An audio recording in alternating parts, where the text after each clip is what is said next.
Hello friends, പുതിയ വീഡിയോയിലേക്ക് എല്ലാവർക്കും സ്വാഗതം. എൻ്റെ വീഡിയോസ് എല്ലാം കണ്ട് സപ്പോർട്ട് ചെയ്ത എല്ലാവർക്കും ഒരുപാട് നന്ദി. ഇന്ന് ഞാൻ വളരെ പ്രധാനപ്പെട്ട ഒരു വിഷയത്തിനെ കുറിച്ചാണ് സംസാരിക്കാൻ പോകുന്നത്. ബ്രേക്കപ്പിൻ്റെ വേദന എങ്ങനെ മറികടക്കാം, എങ്ങനെ നമുക്ക് മുമ്പോട്ട് പോകാം. ഇതൊരു വിഷയമാണ് അല്ലേ? ഒരിക്കലെങ്കിലും നമ്മുടെയൊക്കെ ജീവിതത്തിൽ, പലരുടെയും ജീവിതത്തിൽ നമ്മളെല്ലാവരും ആ ഒരു വേദന അനുഭവിച്ചിട്ടുണ്ടാവും അല്ലേ? അല്ലെങ്കിൽ പലരും അത്തരമൊരു സാഹചര്യത്തിലൂടെ കടന്നു പോവുകയാണെങ്കിൽ ഈ വേദന എത്രത്തോളം തീവ്രമാണെന്ന് നിങ്ങൾക്കെല്ലാവർക്കും നന്നായിട്ട് അറിയാം. ഇനിയിപ്പോൾ ഈ വേദന മാറാൻ എനിക്കൊരു യൂട്യൂബ് വീഡിയോയുടെ സഹായം വേണോ എന്ന് ചിന്തിച്ച് ഈ വീഡിയോ ക്ലിക്ക് ചെയ്യാൻ പോലും മടിക്കുന്ന പലരും ഉണ്ടാകും. സത്യം പറഞ്ഞാൽ ഇതിലൊരു നാണക്കേട് വിചാരിക്കേണ്ട ഒരാവശ്യമില്ല. കാരണം എല്ലാവരും ജീവിതത്തിൽ, അല്ലെങ്കിൽ ഒരു 90% ആളുകളും ജീവിതത്തിൽ എപ്പോഴെങ്കിലുമൊക്കെ ഈ ഒരു അവസ്ഥയിലൂടെ കടന്നു പോയവരാണ്. സമയം എല്ലാ മുറിവുകളും ഉണക്കും, എല്ലാം ശരിയാവും, പിടിച്ചു നിൽക്കൂ എന്നൊക്കെയുള്ള ഉപദേശങ്ങൾ നമ്മൾ ഒരുപാട് കേട്ടിട്ടുണ്ടാവും. ലോജിക്കലി ചിന്തിച്ചാൽ ഇതൊക്കെ ശരിയാണെന്ന് നമുക്കറിയാം. പക്ഷേ നമ്മുടെ മനസ്സ് വേദനിക്കുമ്പോൾ ഈ ഉപദേശങ്ങൾക്കൊന്നും നമ്മളെ സഹായിക്കാൻ കഴിയില്ല. അതുകൊണ്ട് ഈ വീഡിയോയിലൂടെ നിങ്ങളുടെ വേദനയിൽ നിന്ന് വേഗത്തിൽ കരകയറാനും നിങ്ങളുടെ ജീവിതം മുന്നോട്ട് കൊണ്ടുപോകാനും സഹായിക്കുന്ന ചില കാര്യങ്ങളും അതുപോലെ ചില പുതിയ കാഴ്ചപ്പാടുകളും ഞാൻ നിങ്ങളുമായിട്ട് പങ്കുവെക്കാൻ പോവുകയാണ്. അതുകൊണ്ട് ഞാൻ ആദ്യമേ പറയട്ടെ, ഇത് ഉപദേശമായിട്ടൊന്നും നിങ്ങൾ കരുതണ്ട. ഇതിന് വേണ്ടിയിട്ടുള്ള ചില കാര്യങ്ങൾ ഞാൻ പറഞ്ഞു തരികയാണ്. അപ്പോൾ ആദ്യമായിട്ട് മനസ്സിലാക്കേണ്ട ഒരു കാര്യമുണ്ട്. എന്തുകൊണ്ടാണ് നമുക്ക് ഒരാളെ വിട്ടുകൊടുക്കാൻ കഴിയാത്തത്? അതായത്, നമ്മൾ പ്രണയിച്ച ഒരാളെ മറക്കാൻ എന്തിനാണ് ഇത്ര ബുദ്ധിമുട്ടുന്നത്? നമ്മുടെ മനസ്സ് എന്തിനാണ് അവരെക്കുറിച്ച് മാത്രം ഇങ്ങനെ ചിന്തിച്ചുകൊണ്ടിരിക്കുന്നത്? ഇതിനൊരു കാരണമുണ്ട്. നഷ്ടബോധം എന്നൊരു മനോഭാവം മനുഷ്യരായ നമ്മൾക്കെല്ലാവർക്കും ഉണ്ട്. കേൾക്കുമ്പോൾ വലിയൊരു വാക്കായൊക്കെ തോന്നുമെങ്കിലും ഇത് വളരെ ലളിതമാണ്. ലളിതമായിട്ട് പറയുകയാണെങ്കിൽ എന്തെങ്കിലും നേടുന്നതിനേക്കാളും വലുതാണ് നമുക്ക് എന്തെങ്കിലും നഷ്ടപ്പെടാതിരിക്കാൻ നമ്മൾ ശ്രമിക്കുന്നത്. അതായത്, വിജയങ്ങളെക്കാൾ കൂടുതൽ നഷ്ടങ്ങൾ നമ്മുടെ മനസ്സിൽ തങ്ങി നിൽക്കുന്നു, കൂടുതൽ വേദന ഉണ്ടാക്കുകയും ചെയ്യും. ഇതൊന്ന് മനസ്സിലാക്കാൻ വേണ്ടി ഞാനൊരു ഉദാഹരണം പറയാം. നിങ്ങളുടെ ജീവിതത്തിലെ സമ്പാദ്യം മുഴുവൻ വെച്ച് 50-50 സാധ്യതയുള്ള ഒരു കോയിൻ ടോസ് കളിക്കാൻ നിങ്ങൾ തയ്യാറാണോ? മിക്കവാറും നിങ്ങളെല്ലാവരും പറയുന്നത് എന്തായിരിക്കും എന്നറിയോ? ഇല്ല. കാരണം എല്ലാം നഷ്ടപ്പെടുന്നതിൻ്റെ വേദന ഇരട്ടി നേടുന്നതിൻ്റെ സന്തോഷത്തേക്കാൾ വലുതാണ്. ശരിയല്ലേ? ഞാൻ വേറൊരു ഉദാഹരണത്തോടെ പറയാം. നിങ്ങൾ ഒരു കായിക മത്സരത്തിൽ താല്പര്യമുള്ള ഒരാളാണെങ്കിൽ തോൽക്കുമ്പോൾ പെട്ടെന്ന് പിന്മാറാൻ തോന്നില്ലെന്ന് നിങ്ങൾക്കെല്ലാവർക്കും അറിയാം അല്ലേ? തോറ്റു കഴിയുമ്പോൾ നമുക്ക് എന്താ തോന്നുന്നത്? ഒന്നും കൂടി കളിക്കാം, ജയിക്കാനുള്ളൊരു ചാൻസ് ഉണ്ടല്ലോ. പക്ഷേ അതുകൊണ്ട് തന്നെ നമുക്ക് തോന്നിക്കും വീണ്ടും കളിക്കണമെന്ന് അല്ലേ? എന്നാൽ ജയിക്കുമ്പോൾ അതൊരു നല്ല കളിയായിരുന്നു, ഇനി നമുക്ക് തിരിച്ചു പോകാം എന്ന് തോന്നും. ശരിയല്ലേ? അതുകൊണ്ട് ഒരു ബന്ധം വേർപിരിഞ്ഞ ശേഷം നിങ്ങൾ അതിൽ തന്നെ ഉറച്ചു നിൽക്കുന്നുണ്ടെങ്കിൽ അതിൽ യാതൊരു അതിശയവും ഇല്ല. ഈ ഉദാഹരണങ്ങളൊക്കെ പറയുമ്പോൾ നിങ്ങൾ വിചാരിക്കരുത് കേട്ടോ, വലിച്ചു നീട്ടാൻ വേണ്ടിയിട്ടാണ് ഇതൊക്കെ പറയുന്നത്. അങ്ങനെയല്ല. പല ആളുകളും പല രീതിയിലാണല്ലോ. പലരും എന്നോട് പറഞ്ഞിട്ടുണ്ട് ഉദാഹരണങ്ങൾ കൂടുതൽ പറയണമെന്ന്. അത് ചിലപ്പോൾ മറ്റുള്ളവർക്ക് ചിലപ്പോൾ കുറച്ച് കൂടുതൽ ബുദ്ധിമുട്ടായിരിക്കും. എന്നാലും ഞാനത് പറയുന്നത് എല്ലാവരും ഞാൻ എന്താണ് ഉദ്ദേശിക്കുന്നത് എന്നൊന്ന് മനസ്സിലായിക്കോട്ടെ എന്ന് വിചാരിച്ചിട്ടാട്ടോ. നമ്മൾ ഈ ഒരു അവസ്ഥയെ വിവരിക്കാൻ ഉപയോഗിക്കുന്ന വാക്കുകൾ ശ്രദ്ധിച്ചിട്ടുണ്ടോ? അവൻ എന്നെ ഉപേക്ഷിച്ചു, അല്ലെങ്കിൽ അവർ എന്നെ ഉപേക്ഷിച്ചു, എനിക്ക് അവരെ നഷ്ടപ്പെട്ടു, എല്ലാം കഴിഞ്ഞു, എൻ്റെ ഹൃദയം തകർന്നു, അവർ എന്നെ ചതിച്ചു. ഈ വാക്കുകളെല്ലാം എന്തെങ്കിലും നഷ്ടപ്പെടുന്നതിനെയാണ് സൂചിപ്പിക്കുന്നത്. വിശ്വാസം നഷ്ടപ്പെടുക, പ്രതിബദ്ധത നഷ്ടപ്പെടുക, വ്യക്തി എന്ന നിലയിലുള്ള ആ ഒരു വ്യക്തിത്വത്തെ തന്നെ നഷ്ടപ്പെടുക. ഇതൊരു വലിയ നഷ്ടബോധമാണ്. ഇതിലേക്ക് വൈകാരികമായ അടുപ്പം കൂടിച്ചേരുമ്പോൾ അത് കൂടുതൽ തീവ്രമാകുന്നു. ഇനി രണ്ടാമത്തെ പോയിന്റ് എന്ന് പറഞ്ഞാൽ, നിങ്ങൾക്ക് ഒരാളെ മറക്കാൻ വളരെ ബുദ്ധിമുട്ടാണെങ്കിൽ മനസ്സിലാക്കേണ്ട രണ്ടാമത്തെ പ്രധാനപ്പെട്ട ഒരു കാര്യമുണ്ട്. നിങ്ങൾക്ക് മോശം കാര്യങ്ങളെ മാത്രം ഒഴിവാക്കാൻ കഴിയില്ല, നല്ല കാര്യങ്ങളെയും കൂടി ചിലപ്പോൾ ഒഴിവാക്കേണ്ടി വരും. ഒരു ബന്ധം അവസാനിക്കുമ്പോൾ ആ വ്യക്തിയിൽ നിന്ന് ലഭിച്ച എല്ലാ വേദനയും നഷ്ടബോധവും അപ്രത്യക്ഷമാകണമെന്ന് നമ്മൾ ആഗ്രഹിക്കും അല്ലേ? നമുക്ക് അവരെക്കുറിച്ചുള്ള ഒരു ചിന്തയും വേണ്ട എന്നൊക്കെ നമ്മൾ ആഗ്രഹിക്കും. അതാണ് നമുക്ക് വേണ്ടതും. പക്ഷേ ഇത് ഒരു നാണയത്തിൻ്റെ ഒരു വശം മാത്രമാണ്. അത് നിങ്ങൾ മനസ്സിലാക്കണം, നിങ്ങളൊന്ന് ശ്രദ്ധിക്കേ. അതായത് നമ്മളൊരു നാണയം എടുക്കുകയാണെങ്കിൽ ഒരു വശത്ത് നിങ്ങൾ ഇപ്പോൾ അനുഭവിക്കുന്ന വേദനയുണ്ട്.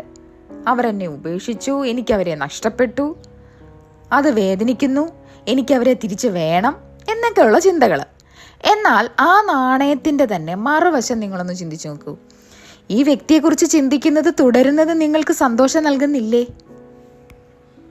അതാണ് ഞാൻ പറഞ്ഞത്, ഇവിടെ രണ്ട് കാര്യങ്ങളും നടക്കുന്നുണ്ട്.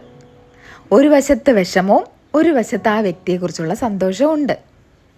അതായത് നിങ്ങൾ വെറുതെ ഇരിക്കുമ്പോൾ ആ വ്യക്തി നിങ്ങളുടെ ജീവിതത്തിലേക്ക് തിരികെ വരുന്നതായിട്ടും വാതിൽ തുറന്ന് അകത്തേക്ക് കടന്നു വരുന്നതായിട്ടും എനിക്ക് തെറ്റിപ്പോയി കേട്ടോ, എന്ന് നീ തന്നെ ആയിരുന്നു ശരി എന്ന് പറയുന്നതുമൊക്കെ നിങ്ങൾ സ്വപ്നം കാണാറുണ്ടോ? ഉണ്ടാവും. കാരണം ഇങ്ങനെയുള്ള കഥകളെ അടിസ്ഥാനമാക്കി ഒരുപാട് സിനിമകൾ തന്നെയുണ്ട്. ആളുകൾക്ക് അങ്ങനെയുള്ള ഫാൻറ്റസികൾ വളരെ ഇഷ്ടമാണ്.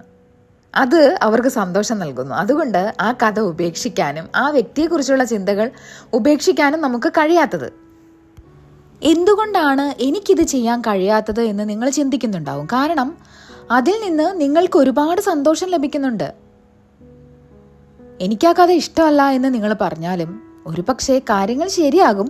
ഒരു പക്ഷെ അദ്ദേഹം അല്ലെങ്കിൽ അവൾ തിരികെ വരുമായിരിക്കും എന്ന ഒരു സാധ്യത നിങ്ങൾക്ക് ഇഷ്ടമാണ് അല്ലേ?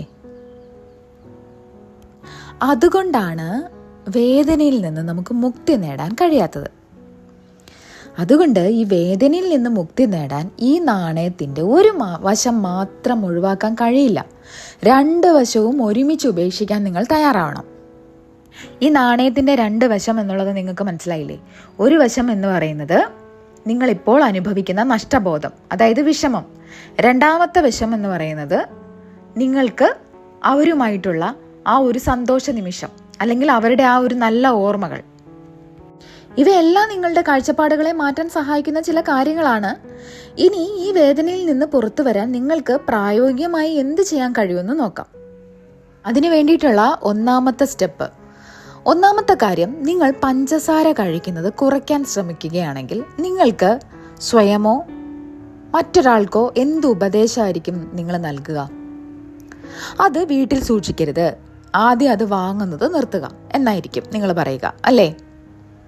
ഇത് വളരെ വ്യക്തമായ കാര്യമാണെന്ന് നിങ്ങൾക്ക് തോന്നും. അതുപോലെ നിങ്ങൾ ഒരാളെ മറക്കാൻ ശ്രമിക്കുകയാണെങ്കിൽ ആ വ്യക്തിയെക്കുറിച്ചുള്ള ഓർമ്മകളെ ഉണർത്തുന്ന കാര്യങ്ങളിൽ നിന്നും സ്വയം അകന്ന് നിൽക്കുക. ഒരു വ്യക്തിയോടുള്ള നിങ്ങളുടെ അടുപ്പം ഏതൊരു ആസക്തിയെയും, അതായത് അഡിക്ഷനെയും പോലെയാണെന്ന് മനസ്സിലാക്കണം. കുറച്ച് കൂടുതലായിട്ട് ചിന്തിക്കുകയാണെങ്കിൽ ഇതിനെ ഒരുതരം ആസക്തിയായിട്ട്, ഒരു അഡിക്ഷനായിട്ട് നിങ്ങൾ കാണണം. ഈ ഒരു വ്യക്തിയുമായിട്ട് ബന്ധപ്പെട്ട് നിങ്ങൾക്ക് ഒരുപാട് ഡോപ്പമിൻ ലഭിക്കുന്നുണ്ട്. ഏതൊരു കാര്യത്തിനും അടിമപ്പെടാൻ കഴിയുന്നത് പോലെ ഒരു പ്രത്യേക വ്യക്തിക്ക് നമുക്ക് അടിമപ്പെടാൻ കഴിയും. അവർ എന്ത് ചെയ്യുകയാണ്, അവർ ആരുടെ കൂടെയാണ്, അവർ ഇപ്പോഴും അതേ ജോലിയാണോ, അവർ ഇപ്പോഴും ആ സ്ഥലത്തുണ്ടോ എന്നൊക്കെയുള്ള ചിന്തകൾ. ഇന്ന് സോഷ്യൽ മീഡിയ ഉള്ളതുകൊണ്ട് ഓരോ 20 സെക്കൻഡിനുള്ളിൽ നിങ്ങൾക്ക് അവരെ കാണാൻ കഴിയും, അല്ലേ? അല്ലെങ്കിൽ നിങ്ങളുടെ ഫോണിൽ പോയിട്ട് പഴയ ഓർമ്മകൾ, അതായത് മെസ്സേജുകൾ, ഫോട്ടോസ് എന്നിവയെല്ലാം വീണ്ടും വീണ്ടും കണ്ട ആ ഓർമ്മ പുതുക്കും നിങ്ങൾ, ശരിയല്ലേ? ഇത് ആ വ്യക്തിയെക്കുറിച്ചുള്ള ആ ഓർമ്മ സ്വയം തുറന്നു കാട്ടുന്നതിന് തുല്യമാണ്. മറ്റേതൊരു അഡിക്ഷനിൽ നിന്നും പുറത്തു വരാൻ ശ്രമിക്കുമ്പോൾ നിങ്ങൾ അവരുമായി ബന്ധപ്പെട്ട എല്ലാ കാര്യങ്ങളും ഒഴിവാക്കാൻ പറയില്ലേ? അതുകൊണ്ട് എൻ്റെ അഭിപ്രായത്തിൽ നിങ്ങൾ ആദ്യം ചെയ്യേണ്ട ഒരു കാര്യം ഞാൻ പറയട്ടെ. നിങ്ങൾക്ക് ചിലപ്പോൾ ഇത് കേൾക്കുമ്പം അത്ര ഇഷ്ടമല്ലാത്ത കാര്യമായിട്ട് തോന്നാം, അതുപോലെ തന്നെ ബുദ്ധിമുട്ടുള്ളൊരു കാര്യമായിരിക്കും. പക്ഷേ ഇത് ഫലപ്രദമാണ്, ഇത് സത്യമാണ്. എല്ലാം ഡിലീറ്റ് ചെയ്യുക. നിങ്ങളുടെ എല്ലാ ചിത്രങ്ങളും, എല്ലാ മെസ്സേജുകളും ഡിലീറ്റ് ചെയ്യുക. അവരെ അൺഫോളോ ചെയ്യുക.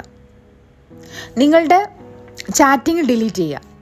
അങ്ങനെ നിങ്ങൾക്ക് ആ ഒരു ഓർമ്മകളിലേക്ക് കടന്നു ചെല്ലാൻ കഴിയാതിരിക്കുക. എന്തുകൊണ്ടാണ് ഞാൻ ഇത് പറയുന്നതെന്നറിയാവോ? നിങ്ങളുടെ ഫോണിൽ അവരുടെ ഫോട്ടോസ് നോക്കുമ്പോൾ അല്ലെങ്കിൽ മെസ്സേജ് വായിക്കുമ്പോൾ നിങ്ങളുടെ മനസ്സിൽ ആ പഴയ ഓർമ്മയിലേക്ക് പോകും. അതായത് ആ ഫീലിങ്സിലോട്ട് നിങ്ങൾ പോകും. അത് നിങ്ങളെ കൂടുതൽ അഡിക്റ്റഡ് ആക്കും. അതുകൊണ്ടാണ് എല്ലാം ഡിലീറ്റ് ചെയ്യാൻ പറഞ്ഞത്. അത് വളരെ ബുദ്ധിമുട്ടാണ്, അതെനിക്ക് ചെയ്യാൻ കഴിയില്ല എന്ന് നിങ്ങൾ ചിന്തിക്കുന്നുണ്ടാവും ഞാനിപ്പോൾ ഇത് പറയുമ്പോൾ. എന്നാൽ നിങ്ങൾക്കത് കഴിയുമെന്ന് ഞാൻ പറയും. ഒരു പക്ഷേ അത് നിങ്ങൾക്ക് ചിലപ്പോൾ ക്രൂരമായിട്ട് തോന്നുമെങ്കിലും തീർച്ചയായും നിങ്ങൾ ചെയ്യേണ്ടത് ഇതാണ്. ഓക്കെ, അപ്പോൾ ഫോണിൽ നിന്ന് നിങ്ങൾ എല്ലാം ഡിലീറ്റ് ചെയ്യുക എന്ന് ഞാൻ പറയുമ്പോൾ ഇത് ഭയങ്കര ടൂ മച്ചായിട്ട് തോന്നുവാണെങ്കിൽ നിങ്ങൾക്ക് ഞാൻ വേറൊരു ഐഡിയ പറഞ്ഞുതരാം. നിങ്ങൾ എല്ലാം ഒരു USB-ലോട്ടോ മെമ്മറി കാർഡിലോട്ടോ മാറ്റുക. നിങ്ങളുടെ ഫോണിലോ ക്ലൗഡിലോ ഇത് വേണ്ട. അത് നിങ്ങൾക്ക് എളുപ്പത്തിൽ എടുക്കാൻ കഴിയാത്ത ഒരിടത്ത് സൂക്ഷിക്കുക. നിങ്ങൾക്കും ആ ഓർമ്മകളെ ഉണർത്തുന്ന കാര്യങ്ങൾക്കുമിടയിൽ ഒരു തടസ്സം സൃഷ്ടിക്കുക. അതുകൊണ്ട് തന്നെ ഒന്നാമത്തെ പടി എന്ന് പറയുന്നത് ഒരു USB ഡ്രൈവിലേക്കോ മെമ്മറി കാർഡിലേക്കോ ബാക്കപ്പ് എടുത്ത് അത് എവിടെയെങ്കിലും സേഫ് ആക്കി വെക്കുക. ക്ലൗഡിലോ ഫോണിലോ ഇത് വേണ്ട, ഇത് വെക്കരുത്. ഇനി രണ്ടാമത്തെ സ്റ്റെപ്പ്, നേരത്തെ നമ്മൾ നഷ്ടബോധത്തിനെ കുറിച്ച് സംസാരിച്ചു. എന്തെങ്കിലും നഷ്ടപ്പെടുമ്പോൾ അത് നേടുന്നതിനേക്കാളും കൂടുതൽ നമ്മുടെ മനസ്സിൽ തങ്ങി നിൽക്കുമെന്നുള്ള കാര്യം പറഞ്ഞ് നിങ്ങൾക്ക് ഓർമ്മയുണ്ടല്ലോ അല്ലേ? അതുപോലെ മറ്റൊരു കാര്യമുണ്ട്. നമ്മൾ ഭൂതകാലത്തെ നോക്കുമ്പോൾ, അതായത് പാസ്റ്റിലെ കാര്യം ഓർക്കുമ്പോൾ അതിലെ നെഗറ്റീവ് കാര്യങ്ങളെ അവഗണിക്കുകയും പോസിറ്റീവ് കാര്യങ്ങളെ മാത്രം ഓർമ്മിക്കുകയും ചെയ്യും. ശരിയല്ലേ? അതുകൊണ്ടാണ് നമ്മൾ ഹൈസ്കൂൾ ജീവിതത്തിനെ കുറിച്ച്, അതായത് സ്കൂൾ ജീവിതത്തിനെ കുറിച്ചൊക്കെ ഓർക്കുമ്പോൾ ആ ഒരു കാലഘട്ടം നമുക്ക് മിസ് ചെയ്യുന്നത്. നമ്മൾ പറയാറില്ലേ, ആ ഒരു കാലഘട്ടം എനിക്ക് മിസ് ചെയ്യുന്നു, അതായിരുന്നു എൻ്റെ ഏറ്റവും നല്ല കാലം, എനിക്ക് ഒരുപാട് ഇഷ്ടമായിരുന്നു എന്നൊക്കെ പറയുന്നത്. പക്ഷേ നമ്മൾ അവിടെ വെറുത്തിരുന്ന വിരസമായ സമയങ്ങളും അവിടെ ഉണ്ടായിരുന്നു അല്ലേ? അത് നമ്മൾ അവഗണിക്കുന്നു. അതുകൊണ്ട് ഞാൻ പറയാൻ വരുന്നത്, നിങ്ങളിപ്പോൾ നിങ്ങളുടെ ബന്ധത്തെ വസ്തുനിഷ്ഠമായി നോക്കുന്നില്ല എന്നതിന് വലിയ സാധ്യതയുണ്ട്. അതുകൊണ്ട് ഞാൻ നിങ്ങളോട് ചെയ്യാൻ ആവശ്യപ്പെടുന്നത് ഇതാണ്. ഇത് നെഗറ്റീവോ മോശമായോ ഉള്ള കാര്യമൊന്നുമല്ല. നിങ്ങളൊരു പേപ്പറോ ഒരു ഡയറിയോ എടുക്കുക. ഈ ഡയറിയിൽ എഴുതുന്നതാണ്, ഒരു പക്ഷേ ഡയറിയിൽ എഴുതുന്നതായിരിക്കും ഏറ്റവും നല്ലത് കേട്ടോ. നിങ്ങൾക്ക് ഫോണോ അല്ലെങ്കിൽ കമ്പ്യൂട്ടറോ ഉപയോഗിക്കാം. എന്നാലും നമ്മൾ ഈ കൈകൊണ്ട് എഴുതുമ്പം അത് കൂടുതൽ ഫലം ലഭിക്കും. അതിലൊരു ചാർട്ട് പോലെ ഈ ബന്ധത്തിൽ നിന്നും നിങ്ങൾ പഠിച്ച കാര്യങ്ങളും ആ വ്യക്തിയെക്കുറിച്ച് നിങ്ങൾ ഇഷ്ടപ്പെട്ട കാര്യങ്ങൾ എഴുതുക. ഭാവിയിൽ നിങ്ങൾ ആഗ്രഹിക്കുന്ന ഒരു ബന്ധത്തിൽ എന്തൊക്കെയാണ് ഉണ്ടാകേണ്ടത് എന്നും എഴുതുക. അതിനിപ്പോൾ ഞാനൊരു എക്സാമ്പിൾ പറയാം.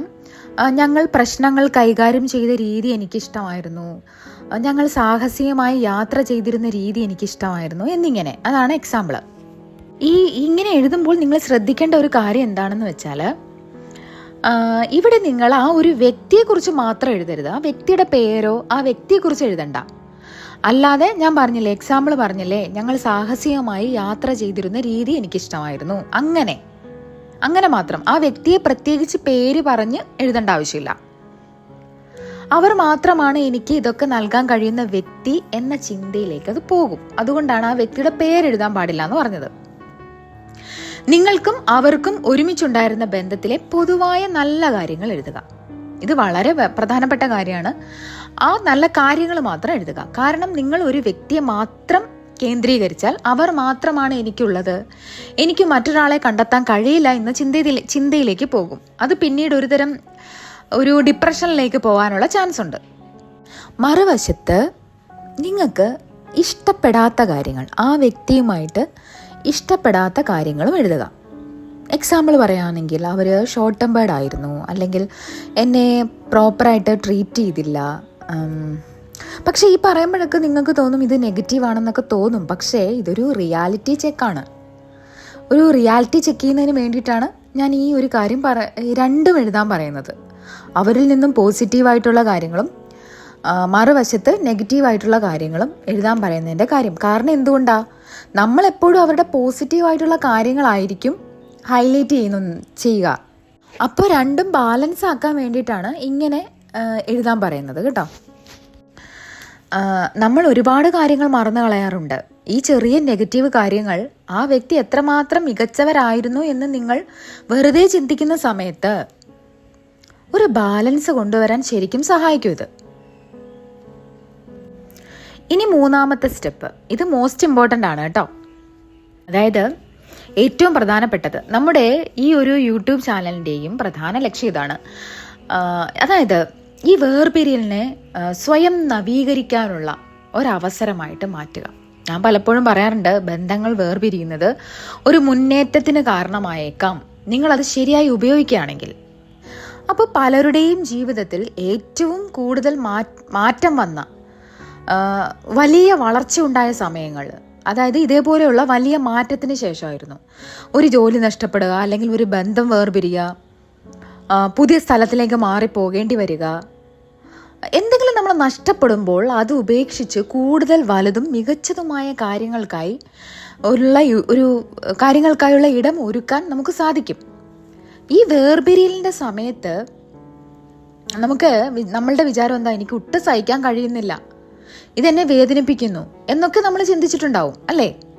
ആ അനുഭവങ്ങളിലൂടെ കടന്നു പോയതിൽ നിന്നും നമ്മൾ ചിലപ്പോൾ കുറേ കാലം കഴിയുമ്പോൾ നമുക്കതിൽ നന്ദിയുള്ളവരായിട്ട് മാറും. കാരണം ആ വളർച്ചയ്ക്കും പുരോഗതിക്കും വേദന ആവശ്യമാണ്, അതിനൊരു ഉത്തേജനം ആവശ്യമാണ്, അല്ലെങ്കിൽ അവർ വളരില്ല. അതുകൊണ്ട് ഒരു പക്ഷേ ഈ വേർപിരിയൽ നിങ്ങളുടെ ജീവിതത്തിൽ ഒരു മുന്നേറ്റമായിരിക്കാം, നിങ്ങളത് ശരിയായി ഉപയോഗിക്കുകയാണെങ്കിൽ. എവിടെയെങ്കിലും ഈ തമാശ കേട്ടിട്ടുണ്ടോ? ബന്ധം വേർപിരിയൽ ബോഡി ബിൽഡർമാരെ ഉണ്ടാക്കുന്നു എന്നത്. ഇത് ഒരു വിധത്തിൽ പറഞ്ഞാൽ ഇത് സത്യമാണ്. ആളുകൾ ഈ വേർപിരിയലുകളെ വലിയൊരു സ്വയം മെച്ചപ്പെടുത്തുന്ന യാത്രയായിട്ട് ഉപയോഗിക്കാറുണ്ട്. കാരണം ഇത് പലരും സ്വയം നവീകരിക്കാനുള്ള വലിയൊരു അവസരമായിട്ടാണ് കാണുന്നത്.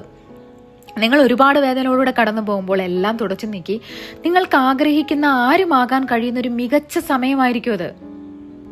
നിങ്ങൾ ഈ മാറ്റം വരുത്തുന്നത് ആ വ്യക്തിയെ തിരികെ ലഭിക്കാനോ അല്ലെങ്കിൽ അവർക്ക് നിങ്ങൾ മതിയായതാണെന്ന് തെളിയിക്കാനോ വേണ്ടിയിട്ടൊന്നും അല്ല കേട്ടോ. നിങ്ങളിത് ചെയ്യുന്നത് നിങ്ങൾക്ക് വേണ്ടിയിട്ടാണ്.